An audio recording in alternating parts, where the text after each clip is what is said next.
2,000 years ago, the Roman Empire declared war on a mountain.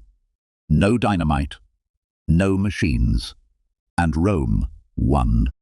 The corpse is still lying in northwestern Spain, a landscape torn open so violently that geologists call it impossible.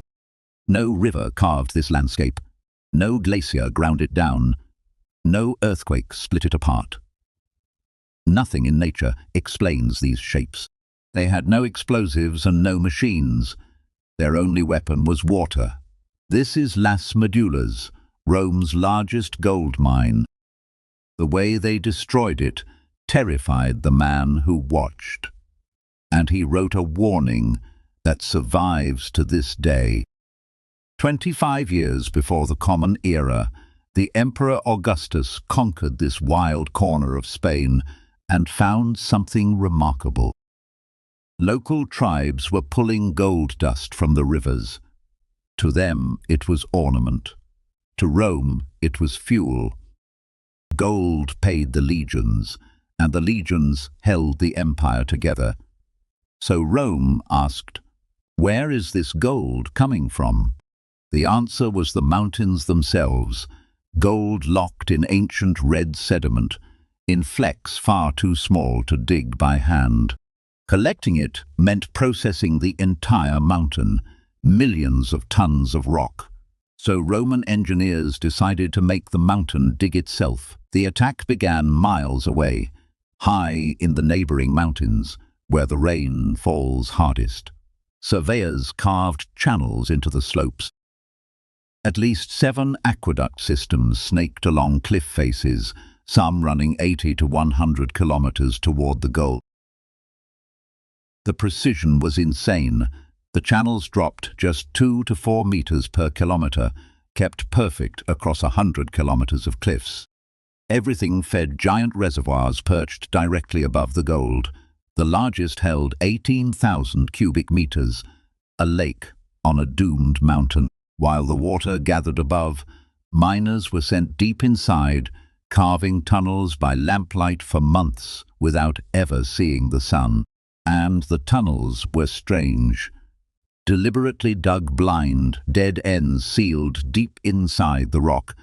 They were not tunnels at all, they were a bomb. When the network was ready, the Romans opened the reservoir gates and thousands of tons of water thundered down. The water slammed into those dead ends with nowhere to escape. Trapped pressure clawed at every crack in the rock. The mountainside above simply let go. In one engineered collapse, 50 meters of solid rock came down in seconds. Water flushed the golden rubble into washing channels below. The Romans called it Ruina montium, the wrecking of the mountains. They repeated it for 200 years across the region, eating the landscape alive, one deliberate collapse at a time. Around the year 74, Rome sent an administrator to oversee the mines. Pliny the Elder, one of history's greatest naturalists, Las Médulas, frightened him. He wrote that what happened here was beyond the work of giants, and that miners died in the dark. He recorded 20,000 Roman pounds of gold a year, 6.5 tons, hauled out by 60,000 workers. But the damage was real. It reached Greenland, where ancient ice recorded the lead pollution. Those pollution levels would not be matched until the Industrial Revolution, and Pliny wrote a line that reads like prophecy: "How dangerous we have made the earth." By the early 3rd century, it was over. And then nothing. Nobody rebuilt. Nobody mined. The wreckage stood untouched for 1,800 years. Those impossible red spires are simply the walls left standing between collapsed tunnels. Some galleries never fell, and you can walk inside them today.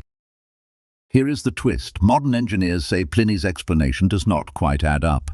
Experts still debate how the Romans made mountains fall.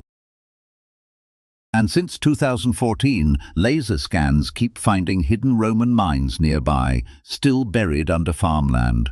What else is down there?